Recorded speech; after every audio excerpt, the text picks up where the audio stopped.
Y hoy es jueves, jueves de los otros datos con Guillermo Vázquez Handal. Guillermo, bienvenido. Gracias, Juan Pablo. Buenas noches. ¿Alguna felicitación hasta Palenque? Pues mira, digamos que en un rango de cortesía, Sí. ¿por qué no? No tengo una relación con el expresidente, ni mucho menos de amistad, pero por supuesto, muchas felicidades por su cumpleaños. Que por cierto, hoy ha sido un día de fake news. Durante todo el día han circulado un par de videos que afirman que reapareció hoy el López Obrador, ya ves. Así como hay cuentas bots en contra del gobierno, hay cuentas bots a favor de la Cuarta Transformación y han circulado estos videos que son falsos. López Obrador no reaparece desde el día de la elección. Y digamos que más allá de los rumores y los chismes de que si se ha trasladado a otros países, yo la referencia que tengo es que sí está en Palenque. Ya lo hubieran visto. No hay quien se escape de la cámara de alguien. Siempre hay un celular. Sí. La referencia que yo tengo es que sí está en Palenque, que recibe a muy poca gente y que básicamente la comunicación que tiene es por teléfono. Oye, y después de que salió del gobierno, 2 de sus hijos se han casado. Primero fue Andy en Cancún y hace algunos días José Ramiro. Fin de semana. Si no recuerdo en dónde fue En Cancún. En Cancún también. ¿Crees que haya ido López Obrador? No, lo sé porque alguien que asistió me confirmó que no fue. Qué difícil debe ser. Yo creo que independientemente de la condición de expresidente, de por sí él es un personaje complicado, raro dentro de la normalidad.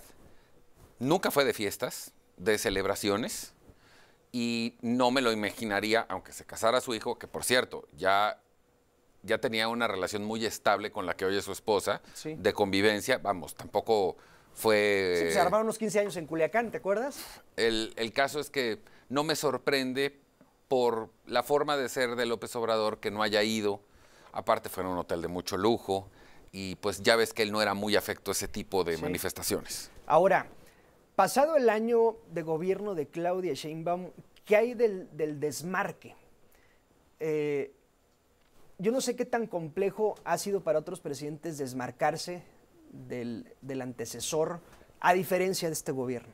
Yo creo, sin temor a equivocarme, que este ha sido el proceso de transición más largo que hemos visto en muchísimos sexenios. Y lo explico de esta manera. Siempre que un presidente se va, deja recomendados, encargos. Además, no olvidemos, cuando son del mismo partido, que el presidente que gana nombra a quienes fueron sus compañeros en el gobierno anterior. Sí, a un secretario de Estado. Sí, son encargos que te deja el expresidente, pero eran tus compañeros de trabajo, los conoces, sabes de sus habilidades. Y normalmente, dice la tradición política mexicana, que no tiene que ver con un partido en específico, que los compromisos se cumplen al año y ese nuevo presidente, o presidenta en este caso, puede ya disponer de esos espacios una vez cumplido el compromiso con el antecesor. Es decir, hace un mes, más o menos. Digamos que si nos vamos a fechas exactas, sí. Y en casos muy particulares, muy específicos, hasta 2 años.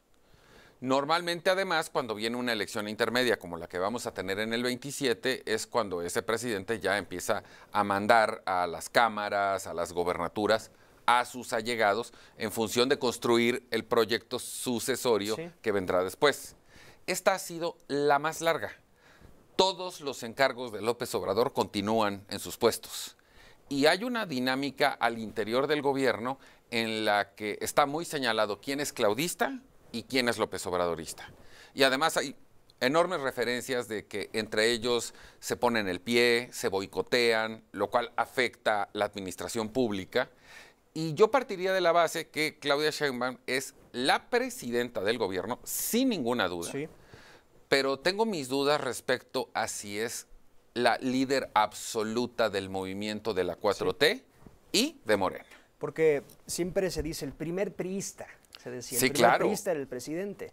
Ahora, tu duda radica en si ella es la primera morenista. El asunto es que en un régimen presidencialista del mundo, en el que me digas, el jefe del Estado, el presidente, es el jefe de su partido. Sí. Ella ha manifestado que por el encargo que tiene, prefiere mantenerse alejada y que el partido tenga su vida propia. Me acuerdo de la sana distancia de Ernesto Zedillo, que era falsa.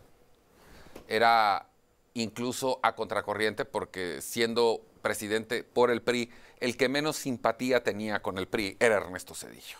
Sí, Claudia es la primera morenista de México, eso es innegable, por el cargo que tiene, por supuesto, por definición, y lo que no podemos dejar de lado es que en el 27 vienen una enorme cantidad de gobernaturas, sí, alcaldías, diputaciones, gobernaturas, en las que necesariamente, por un tema de liderazgo y de orden, en Morena hay mucha indisciplina, hay muchos grupos y además hay muchos intereses. El fiel de la balanza, la persona que toma la última decisión, es la presidenta de la República, que es inherente, que también es la máxima jefa del movimiento. Me refería a que no estoy tan seguro si lo sea, porque además de las indisciplinas, hay insubordinaciones, hay grupos que todavía le siguen jugando las contras en el Senado, en la Cámara de Diputados. Sí. Hay muchos gobernadores y gobernadoras que, si bien es cierto que fueron puestos en la época de López Obrador, pues siguen teniendo nostalgia y no necesariamente son del equipo de la presidenta. Sí. Todos trabajan en el mismo gobierno y en el mismo partido. Y nadie se va a poner rebelde porque les dejan de dar dinero. Por lo menos no públicamente. Sí.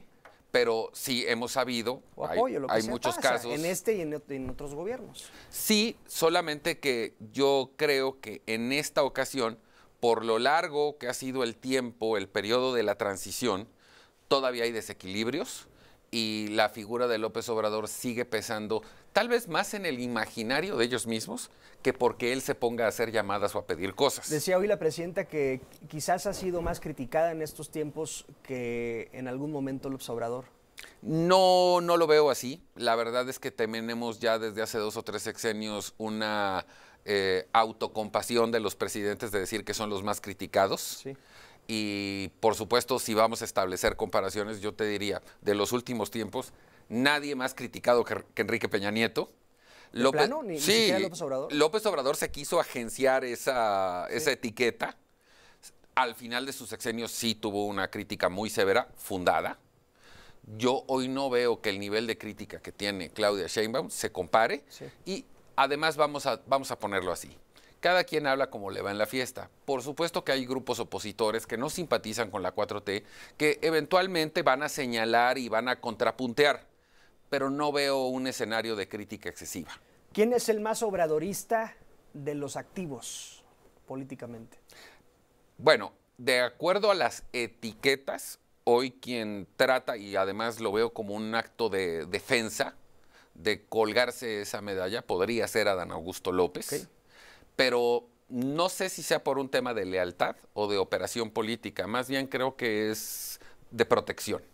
¿Sí? Y por otro lado, pues por definición tendríamos que pensar en Andy López Beltrán, sí, que no solo por el hecho de la relación de ser su hijo, sino por el cargo que ocupa en Morena, lo veríamos como el estandarte, la representación de la permanencia de su grupo en política. Sí. Solo que se ha desinflado estrepitosamente también y no le veo una enorme participación de decisiones. ¿Y Rosa Isela también?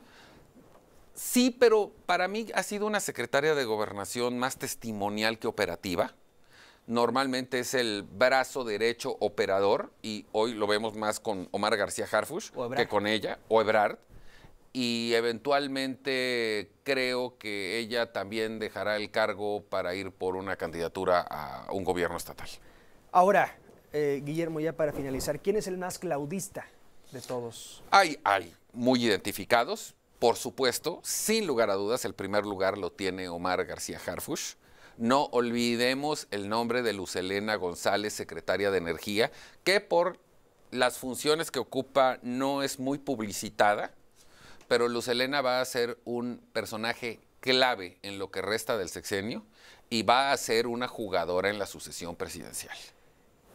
Hay otros, Pepe Merino, el director de la Agencia de Transformación Digital, Ulloa, el director de Birmex. No nos confundamos porque son puestos menores, ¿y hay son otros muy cercanos. Que quedan sueltos? Es decir, que no jalan ni para allá ni para acá. De hecho, yo creo que este es un momento de mucha indefinición en ese sentido porque todo el mundo está esperando a ver qué va a pasar en el 27.